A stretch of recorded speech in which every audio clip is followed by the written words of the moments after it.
Throughout human history, the shadow of the wolf has stalked our myths, our fears, and our imagination. The werewolf, a creature of both man and beast, has endured across continents and centuries, taking on new forms, yet always echoing the same primal truth: within us lies something wild. But where did this legend begin? What ancient whispers breathed life into the first tales of transformation? To understand the werewolf, we must first journey back to a time when stories were survival, and the line between man and monster was thin. The demonic beasts of Mesopotamia. Our trail begins in the cradle of civilization, Mesopotamia. In the shadow of ziggurats and under the watchful eyes of ancient gods, early Sumerian and Akkadian myths hinted at beings that blurred the line between human and animal. In the Epic of Gilgamesh, one of humanity's oldest surviving literary works, the concept of transformation is introduced in symbolic form. When the goddess Ishtar is spurned by Gilgamesh, he recalls how she once turned a former lover into a wolf. This punishment was not simply physical, it was spiritual exile. To become a wolf was to be cast out, feared, and hunted. In Mesopotamian demonology, there existed malevolent spirits believed to possess men and drive them to animalistic behavior. These entities could take hold of a person's soul, forcing them into madness, into bloodlust. To the ancient mind, a man who killed without reason or who howled in the night might not be sick, he might be possessed. A proto-werewolf, condemned by something otherworldly. In these early stories, we see the foundations of the werewolf myth. Transformation as punishment, violence as a sign of possession, and the wilderness as a place of terror. Lycanthropy in ancient Greece, divine wrath and ritual from the deserts of Mesopotamia. The legend traveled west, to the olive groves and marble temples of ancient Greece. Here, the story takes a more structured shape. The Greeks had a name for it, lycanthropy, from lykos, meaning wolf, and anthropos, meaning man. The tale of Lycaon, king of Arcadia, is perhaps the most infamous. According to the Roman poet Ovid's Metamorphoses, Lycaon dared to test Zeus himself by serving him a meal made from human flesh. Enraged by this barbarity, Zeus struck him down and transformed him into a wolf, a creature more fitting for his monstrous nature. This story is deeply symbolic. The transformation isn't just a curse, it is poetic justice. The beast within is made visible. In this view, lycanthropy is divine retribution, a theme that will echo throughout the legend's history. But the Greeks didn't stop there. In Arcadia, there were whispered rumors of rituals tied to Zeus Lycaeus, where young men may have eaten parts of a sacrificial victim to gain strength or invoke change. Some believed that partaking in such rites risked transformation, temporary or permanent, into a wolf. Were these tales metaphorical, or were they cautionary stories built around ancient rites? Regardless, they reveal a key psychological thread: fear of the self, fear of becoming, and the belief that beneath civility lies a potential for savagery. Roman influence, wolves of war. As the Greek world faded into the Roman Empire, the legend evolved once more. To the Romans, the wolf was not just a symbol of fear, but of power. Rome's founding myth is drenched in lupine imagery. Romulus and Remus, twin brothers raised by a she-wolf, gave birth to the very empire that would rule the known world. Wolves were sacred to Mars, the god of war.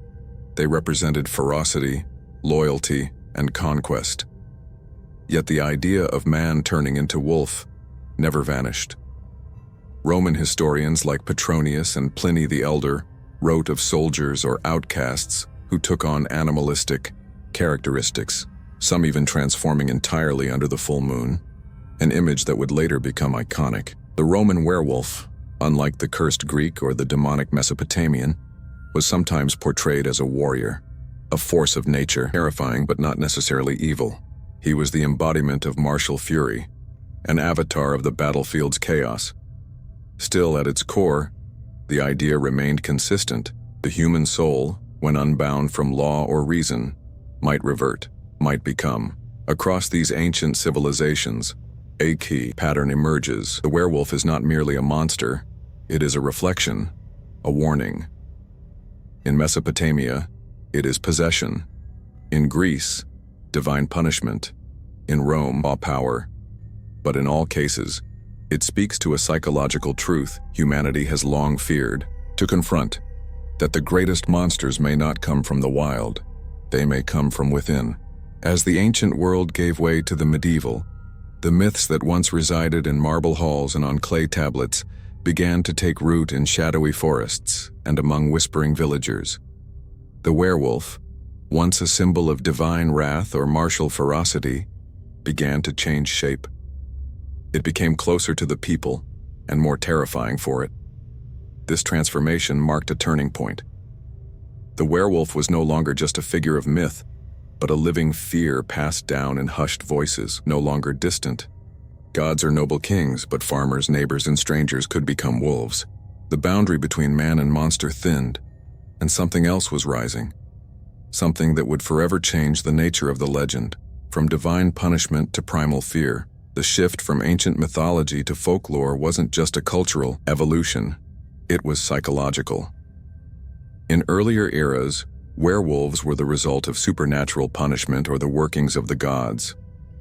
But in a world now filled with superstition, famine, plague, and war, people needed explanations for the horrors they couldn't understand. They no longer feared the wrath of Zeus. They feared the woods at night. They feared what starvation and madness could do to the mind. They feared what man could do when stripped of law and comfort, and so the werewolf evolved. It became less a metaphor for divine justice and more a cautionary tale, one rooted in survival. If someone in the village committed an unthinkable act, murder, cannibalism, savagery, it was easier to believe they were cursed, transformed, not truly human. In these tales, the werewolf became a scapegoat, a symbol for the chaos that lived just beyond the firelight. The church's shadow, werewolves and the devil enter Christianity. As the church spread across Europe, it brought with it a new spiritual framework. Pagan beliefs were not erased but twisted, woven into Christian theology as symbols of sin, heresy, and demonic influence. The werewolf, once a symbol of wrath or wilderness, was now viewed through a theological lens as a servant of Satan.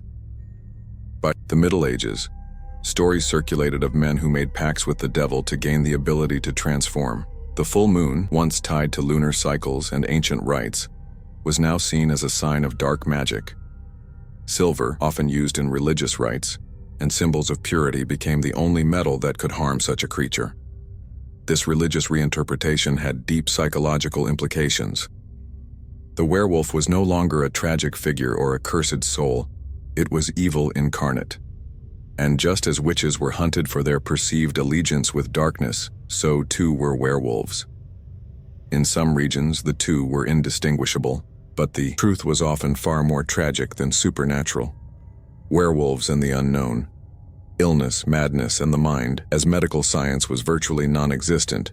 Conditions like rabies, schizophrenia, and clinical lycanthropy, a rare psychiatric syndrome in which a person believes they can or have turned into a wolf, were misunderstood. Imagine it, a man in a village raving at the moon, foaming at the mouth, attacking livestock. With no knowledge of infection or mental illness, what conclusion would they reach? He must be a werewolf. And so these tales became explanations, a way to process the unknown. They offered closure in a world that had none. But these stories did more than comfort. They warned. They taught. They enforced a dangerous kind of order. The tale as tool, control through folklore. In many ways, the werewolf myth was a form of social regulation, a tale to keep people in line. In times of famine, those who stole food might be accused of being werewolves. In periods of unrest, those who questioned authority could be branded as cursed or possessed. And in a deeply religious society, where sin was equated with spiritual danger, the myth became weaponized. To become a werewolf was to become other, to become something that could and should be destroyed. These stories didn't just reflect fear, they reinforced it. But even in these dark and oppressive tales, a deeper psychological truth remained. The werewolf was not merely a monster in the forest. It was the forest within us. It was the rage we hide, the instincts we suppress, the part of us that fears losing control. As the myth spread and morphed, it was not just carried by storytellers, it was carved into the collective unconscious. Across every culture it touched, it asked the same question: what happens when the human mask slips? By the time Europe descended into the chaos and fear of the Middle Ages, the werewolf legend was no longer just a whispered superstition. It was now a cultural phenomenon, a legal matter, a weapon of control, suspicion, and punishment. Between the 15th and 17th centuries, the werewolf stepped fully into the realm of reality, or what people believed to be real. It was no longer just a story meant to frighten children. It was a crime, and Europe began to hunt. The werewolf trials. Real men, real accusations. We often think of witch trials as the hallmark of medieval hysteria, but hidden within the same historical archives are cases of werewolf trials, grim, brutal events that mirrored the persecution of witches. In regions like France, Switzerland, and parts of Germany, individuals, mostly men, were accused of transforming into wolves and attacking livestock, children, and even entire villages. These accusations were treated seriously, sometimes even with more fear than those leveled at witches. After all, witches used magic, werewolves used their teeth. In 1521, in Poligny, France, two men, Pierre Burgot and Michel Verdun, were tried and executed for being werewolves. Under torture, they confessed to having made a pact with the devil, receiving an ointment that allowed them to change form. The trial records describe grotesque crimes, of stalking the forests, of tearing flesh, with claws and fangs. Were these confessions real or coerced? The lines blur, as they always do when fear governs law. But perhaps the most infamous of all was the case of Gilles Garnier, known as the Werewolf of Dole. In 1573, during a brutal winter, children began to disappear. Their remains were found savaged, torn apart. Garnier, a hermit living on the outskirts of town, was caught with flesh he could not explain. He confessed to being a werewolf, again, likely under duress, and was burned alive. These were not isolated cases. They were part of a larger pattern, one that spoke volumes about the collective psyche of the time. Fear in the flesh. Why the trials happened, so why were people so ready to believe that their neighbors could transform into beasts? Part of it lies in the terror of the era. The Black Death had ravaged Europe. Famine, war, and political instability left the continent reeling. Fear needed a face, and the wolf, already feared and misunderstood, was the perfect vessel. But the werewolf was also uniquely human. Unlike dragons or demons, it could walk among you. It looked like a man until it didn't. This uncertainty bred paranoia. In a world with no psychological science, behaviors we now recognize as mental illness, trauma, or even neurodivergence were seen as signs of the monstrous. A man who wandered the woods at night, a child who spoke to animals, a woman with healing herbs. Better safe than sorry. Werewolves in art and literature. These fears weren't confined to courtrooms. They found expression in the art and literature of the age. Medieval manuscripts are filled with images of wolves and hybrid beasts. In some illustrations, the werewolf is depicted as a monstrous, hulking figure, part man, part wolf. In others, he is more subtle, a man with wolfish features hidden among the crowd. It's telling that many of these depictions blur the line between wolf, demon, and criminal, reflecting the era's fear that evil could hide in plain sight. One of the most fascinating pieces of literature from this period is the 12th century French lie, Bisclavret, by Marie de France. In it, a nobleman secretly turns into a wolf for several days each month. His wife, upon discovering his secret, betrays him, leaving him stranded in wolf form. Eventually, the king adopts him as a loyal animal, and his humanity is revealed through his noble behavior even in beast form. It's a rare sympathetic take, a tale that suggests that the wolf within us might still be noble. That transformation doesn't always mean damnation. A tool of suppression, controlling the margins. There's a darker side to these stories too. Just as witch hunts disproportionately targeted women, especially the elderly, widowed, or socially defiant, werewolf accusations were often aimed at the marginalized, hermits, vagabonds, those who didn't fit in. Accusing someone of being a werewolf was a way to explain what was not understood, and to eliminate what was not accepted. It's no coincidence that many accused werewolf cases involved the poor, the mentally ill, or the socially isolated. To be different was to be dangerous, and to be dangerous was to be hunted. The werewolf myth was no longer just about wolves. It was about conformity, about control, about the deep-rooted fear of the outsider. And so, the werewolf walked not just in forests, but through the very fabric of medieval life. It lived in courtrooms, in paintings, in whispered rumors passed from town to town. It was the stranger, the sinner, the savage, the scapegoat. But above all, it was us, our fears projected into flesh. And as the centuries passed, the myth didn't die. It evolved. As the medieval world gave way to the Enlightenment, and reason began to challenge superstition, the werewolf might have faded into the shadows of forgotten myths. But it didn't. Instead, it adapted. It evolved once more, taking on new meanings, new forms, and embedding itself deeper into the imagination of the modern world. The werewolf's survival wasn't an accident.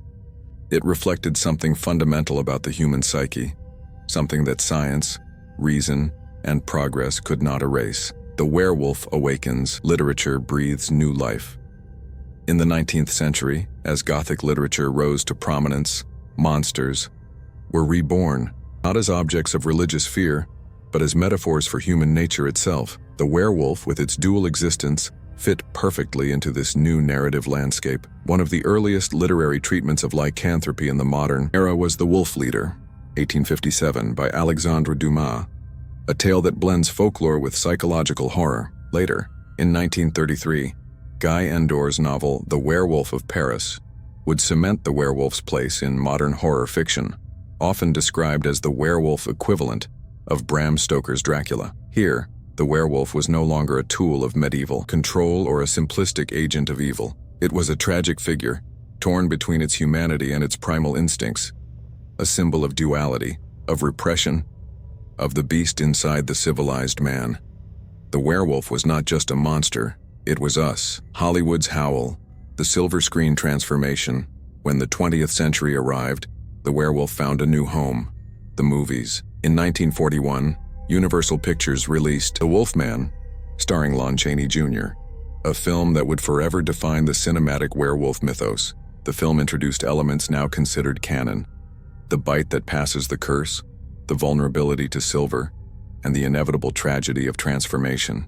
Larry Talbot, the film's protagonist, is not evil. He is cursed, a good man doomed to become a killer, despite his will. His story is not one of villainy, but of loss. Loss of control, loss of identity, loss of humanity. The success of The Wolfman ensured that the werewolf would not disappear from popular culture. Instead, it evolved alongside the anxieties of each era. During the Cold War, werewolf films often mirrored fears of infiltration and internal corruption. In the 1970s and 1980s, with the rise of body horror, films like An American Werewolf in London and The Howling explored the terrifying physicality of transformation, the pain, the grotesqueness, the unstoppable change. Transformation scenes became set pieces of horror, emphasizing the idea that the monster wasn't just lurking within, it was tearing its way out. Themes of transformation and duality throughout these interpretations. One theme remains consistent: duality. The werewolf represents the conflict between our polished social selves and the wild primal instincts buried deep within us. In psychoanalytic terms, it speaks to Freud's idea of the id, the part of the psyche driven by primal urges and desires. No matter how advanced or civilized we become, that ancient part of us remains. The full moon, shining its cold light, acts as the trigger, a reminder that under the right conditions, stress, rage, desperation, anyone could lose control. Modern adaptations have expanded on this theme. In some stories, the transformation is a metaphor for addiction, in others for puberty, sexual awakening, or mental illness. The werewolf is a canvas onto which society projects its changing fears. And that ability to transform, not just physically, but symbolically, is why the werewolf endures. Contemporary takes. The werewolf. Reimagined in recent decades, the werewolf has continued to evolve, adapting to contemporary storytelling. In the Twilight Saga, werewolves are protectors, muscular, noble, and heroic. In Harry Potter, Professor Lupin's lycanthropy is a metaphor for chronic illness and social stigma. Television series like Teen Wolf reframe the myth for younger audiences, using the werewolf curse as a metaphor for adolescence, change, and self-discovery.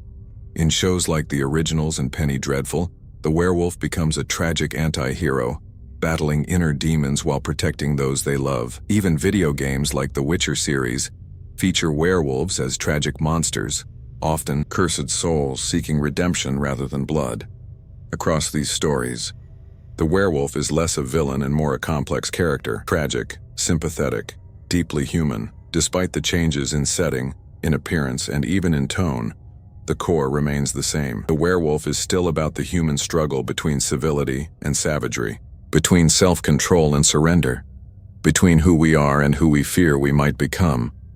It is a legend that, like the full moon, rises again and again, reshaping itself to fit the fears and hopes of each new generation. And as long as we wrestle with the wildness inside us, the werewolf will never truly disappear. From the shadows of Mesopotamian temples to the blood-soaked courtrooms of medieval Europe, from howling through moonlit forests to flickering across cinema screens, the werewolf has endured, and not just endured, but evolved, transformed, and returned with every generation, each time wearing a slightly different face. The question then is why? Why has this myth followed us for millennia? The primal symbol, fear, desire, and the wild. Within, the answer lies not in the werewolf itself, but in what it represents. At its core, the werewolf is not just a creature, it's a mirror, a reflection of the most ancient parts of ourselves, the parts we suppress, the parts we fear. In psychology, this concept finds expression in Carl Jung's theory of the shadow self, the hidden, repressed aspects of our personality that we bury beneath the surface. Rage, lust, jealousy, violence, traits that society has deemed unacceptable. The werewolf, in its fury and ferocity, gives that shadow a face.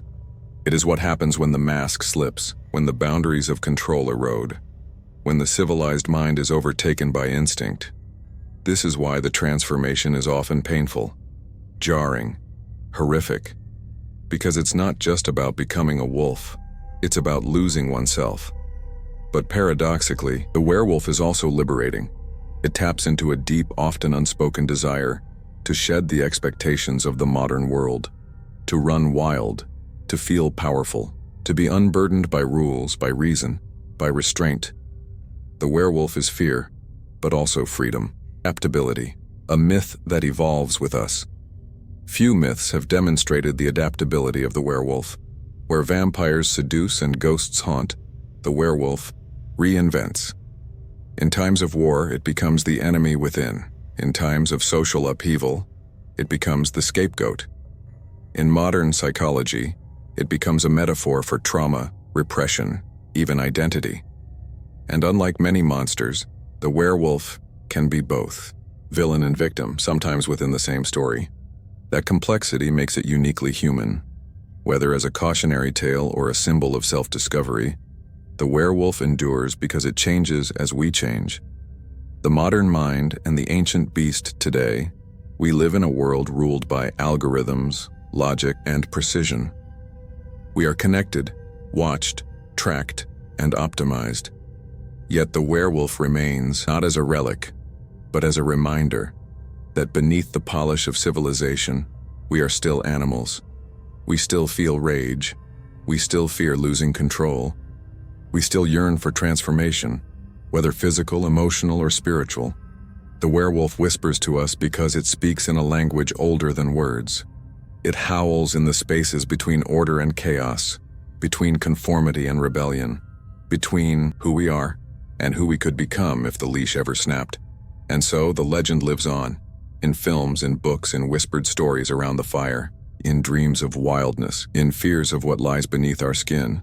The werewolf is more than a monster. It is a symbol of all that we bury, all that we fight, and all that we might one day embrace. Because the truth is, we are all a little bit wolf. If you enjoyed this story and want more chilling legends and terrifying tales, make sure to like this video. It really helps us out. You can also click on our Ultimate Werewolf playlist to watch more horror and cryptid stories. The link is in the description below, and if you love horror, folklore, and unexplained mysteries, subscribe to the channel and join our growing community of fear seekers. But don't stop there. Turn on notifications by clicking the bell icon so you never miss a new story. Because in the world of horror, the scariest things happen when you least expect them. And trust me, you don't want to be left in the dark. Welcome to the darkness.